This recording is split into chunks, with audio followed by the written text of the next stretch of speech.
चंद्रपुर जिले में भारी बारिश के कारण सोयाबीन की फसल को भारी नुकसान हुआ है। ऐसे में किसानों की मदद के लिए वरोरा में सांसद प्रतिभा धानोरकर के नेतृत्व में किसानों ने बैलगाड़ी मोर्चा निकाला। किसानों ने चंद्रपुर नागपुर महामार्ग को जाम कर अपनी मांग सरकार तक पहुंचाने की कोशिश की। इस आंदोलन की वजह से कुछ देर तक मार्ग पर यातायात ठप रहा। चंद्रपुर जिले में हुई भारी बारिश के कारण सोयाबीन की फसल पूरी तरह बर्बाद हो गई है। किसानों को भारी आर्थिक फटका बैठने के बावजूद अब तक सरकार की ओर से किसी भी तरह की ठोस सहायता नहीं मिली है। इस पर नाराजगी व्यक्त करते हुए सांसद धानोरकर ने सरकार पर गंभीर आरोप लगाए।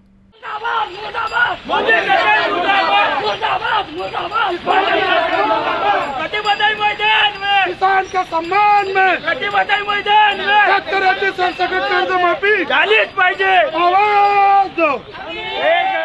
धानोरकर ने स्पष्ट कहा, जिन मानकों पर वाशिम जिले के किसानों को मदद दी जा रही है, वही मानक चंद्रपुर जिले के किसानों पर भी लागू किए जाए। किसानों को तुरंत आर्थिक मदद की घोषणा की जाए। उन्होंने आगे राज्य सरकार से यह भी मांग की कि पूरे राज्य में वर्षा से उत्पन्न स्थिति देखते हुए अत्यधिक वर्षा आपदा घोषित की जाए तथा किसानों की जमीनों का पंचनामा कर तत्काल मुआवजा दिया जाए। इस मांग को लेकर सांसद धानोरकर स्वयं किसानों के साथ राजमार्ग पर बैठ गई और जबरदस्त ठिय्या आंदोलन कर सरकार को चेतावनी दी। सोयाबीन पिकाच्या बाबतीत आपण बघितलं की जे निकष शासनाने लावले आहे ते निकष सोयाबीन पिकाला लागू होत नाही आणि त्यातून चंद्रपूर जिल्हा हा वगळण्यात आला आहे।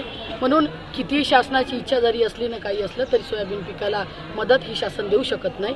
त्याच्यामुळे वाशिमला आणि इतर जिल्ह्याला ज्या पद्धतीने दिलं तसं सोयाबीनच्या पिकावरती झालेल्या नुकसानीवरती सेपरेट असं पॅकेज जिल्ह्यासाठी शासनाने या ठिकाणी जाहीर केलं पाहिजे, तरच सोयाबीनच्या पिकावर झालेलं नुकसान हे शेतकऱ्यांपर्यंत मिळू शकते।